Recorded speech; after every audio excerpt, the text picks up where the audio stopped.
back from when he was in high school. Apparently, he hacked into the Syrian state's computers and got exam results for his fellow high school students and published them before the Syrian government had a chance to do so.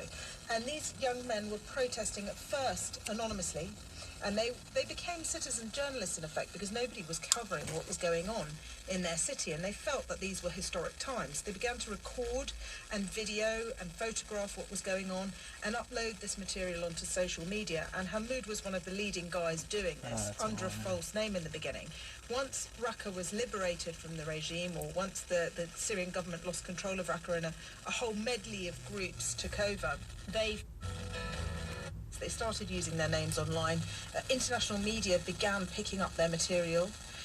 By the time Islamic State took over, there was a very obvious massive clampdown on activists and citizen journalists. And Hamoud and the other members of his group who were known, publicly known, who'd used their names, were forced to flee the city. But they wanted to carry on what they were doing, their work, their citizen journalism, so they moved across the border to Turkey, and they began managing a group of journalists who weren't known, who were working undercover, in effect, within the city of Raqqa. Yeah, but easier for them. It's pretty dicey, isn't it? And there's one moment where somebody's videotaping on a cell phone and almost gets caught by ISIS. It's really, really harrowing.